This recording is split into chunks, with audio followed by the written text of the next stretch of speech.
Welcome to Financial Literacy Class 101. Our topic of today is why do you need beacon to confirm your beacons? In other words, it's called beacon affirmation.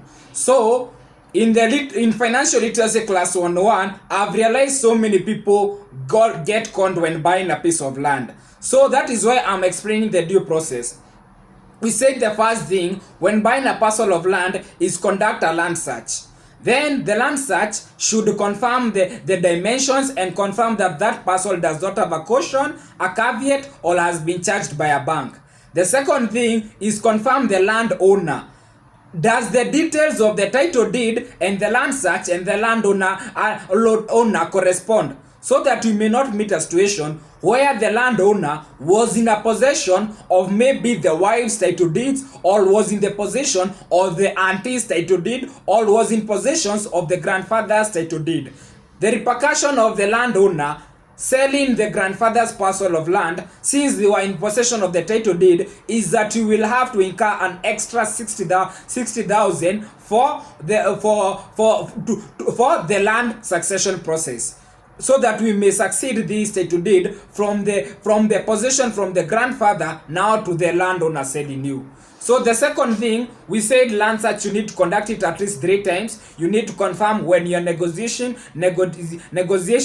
with the owner before you sign the sales agreement. Then again after that, we talked about once the title deed has been transferred into your names, you need to conduct another land search. About the sales agreement, I have a video that has you'll just scroll amongst my videos. Kindly subscribe so that every time YouTube algorithm will be suggesting these videos as I upload them. So we are in Financial Literacy Class 101, where financial literacy, we are giving you value of your money. So many people are money is getting wasted by failing to follow the due process. I have a video that tells you how to buy a land without being scammed, and another one that tells you how to legally draft a sales agreement. And for today, we are in that person who has already conducted land search. They have bought the land, they have confirmed the land is in their title deed. What next step do they need to do? It's a follow-up tutorial. That is why you need to subscribe, so that anytime I upload a video, YouTube will be suggesting to you. So today, the lesson of today is why do we need to confirm the beacons? So let me give you a scenario and you will understand why after you buy, the cost of affirming one beacon is only 3k per beacon. I'm Jogu, a land surveyor and a financial consultant. So it's this way. 1 acre of land. 1 acre of land is its dimensions is 0.4047 hectares. You get it? So once we talk about one acre, it means it can produce 8 portions. 8 portions of these parcels we call 50 feet by 100 feet. 50 feet by 100 feet. Are you getting? So it means if you have one portion of land, it can produce 8 parcels. 1 2 3 4 5 6 7 8 parcels. But for 1 acre, the dimensions, once you divide it into 8 portions, each portion will be 0.05 hectares. That is if 1 acre you divide into 8 portions. But remember, for you to subdivide a parcel, you need to include the area of a road. The road is called accessibility. For the land survey board to approve your subdivision, we have to include a road. So in once we are subdividing, this is the way we subdivide the parcel.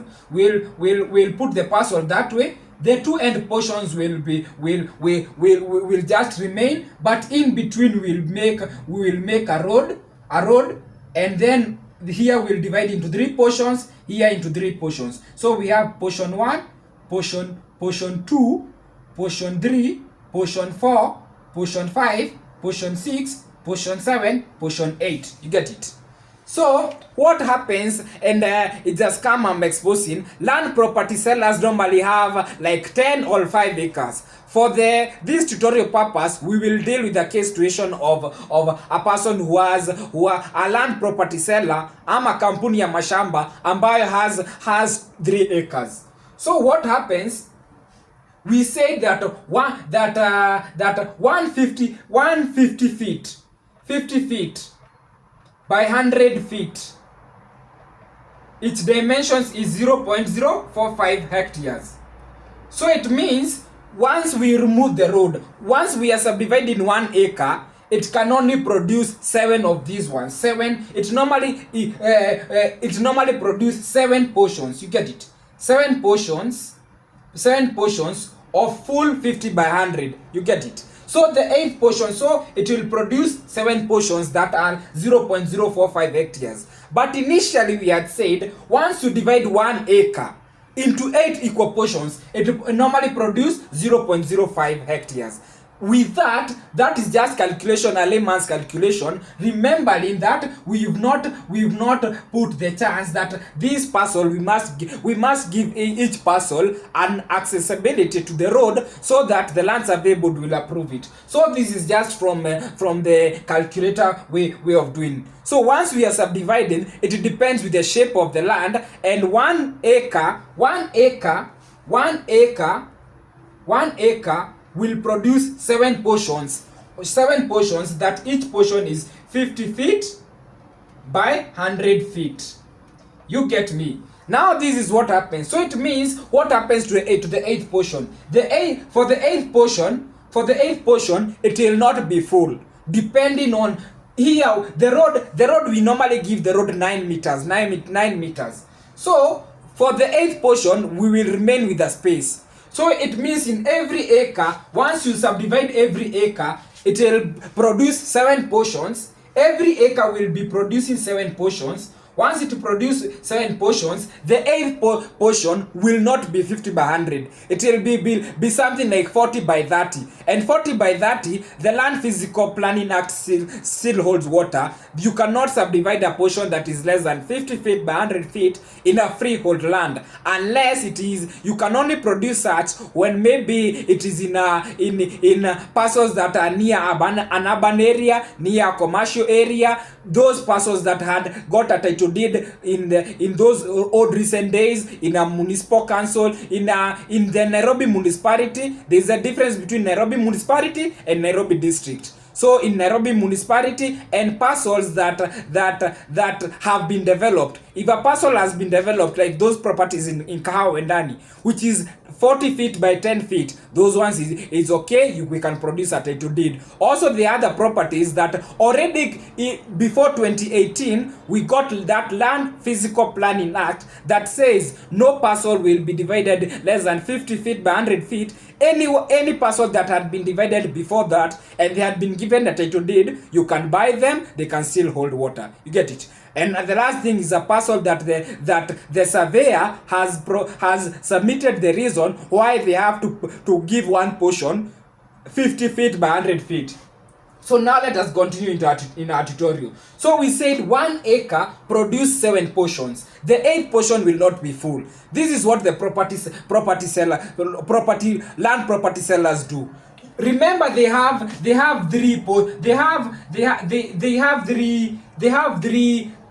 three acres.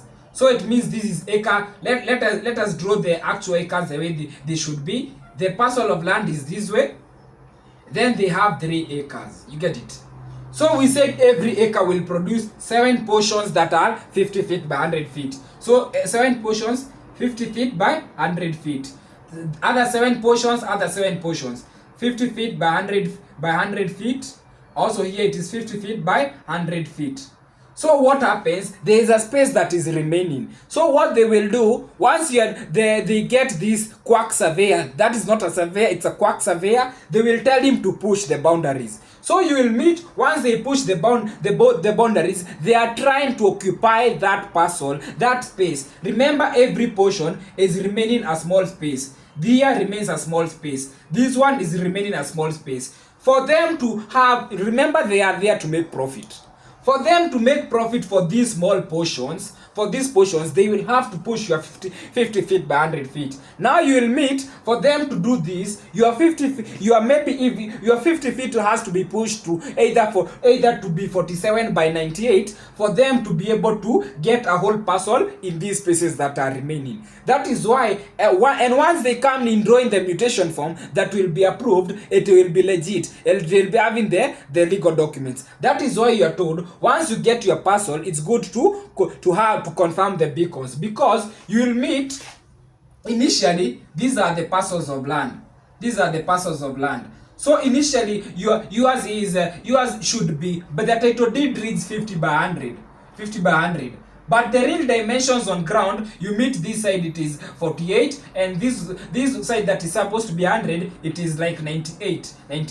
To avoid, now what happens, you on the ground will be saying my parcel reads 50 feet by 100 feet. So yours reads 50 by 100. Also the neighbor ones reads 50 feet by 100 feet. That is a mutation form that had been submitted. But on the actual ground, this side is 49, and this side is, let's say this side is 98. So now this is where you'll be having a conflict of your boundary. The neighbor, once they measure their area, using a tape measure from this side to this side, they'll be saying it's 49 feet. So they will have to encroach your area.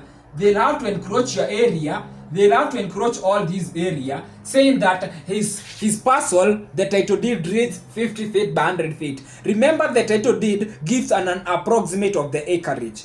So with that you will have conflict. That's why you are told, once you buy your parcel, as a due diligence, you need to have a beacon to affirm the beacons, and I, Njogu surveyor, will come and confirm the dimensions. Then I will give you a beacon certificate. With that, your neighbor can never encroach your area, and you can never encroach in your area. Remember, you don't want to construct let's say you're constructing six stoneys. Then you meet that you guys with your fundis, the fundis will come and measure. They know that the parcel is 50 feet by 100 by 50 feet by 100 feet. So they'll come and put the tape measure here. Once they measure here, they'll measure 100 feet. So your parcel, the dimensions are reached here. You'll meet that they have constructed the house up to this area. Constructing, remember now you have constructed your area maybe in a riparian land, or worse, you have constructed in the road reserve. And once you conduct in the road reserve, your building will be demolished. So it's good, once you get your parcel, and your parcel was over 400,000, just get my number as a surveyor, call me, we affirm the beacons. Again, I'll confirm that what are the coordinates of these beacons. You get it? We'll confirm what are the coordinates. Then again, we'll give you a beacon certificate that affirms that this is where your area has reached, and that is where legality has reached. So that in case a neighbor conflicts, that a beacon certificate is a certificate that holds water even in a court of law. You get it? To avoid, you see, I said your title deed will be reading 50 feet by 100 feet. So the fundi will come measure from here 100. Remember, your parcel, the legal area is at 98. So they will end up constructing your house in either the old reserve or in the neighborhood. So if you have and you feel you're investing, I'm only charging 3,000 per beacon. Get that, and it will be good. It will be good that you get it, and it will be good that you get it. So I'm Jogu. I'm a land surveyor and a financial consultant. So thank you.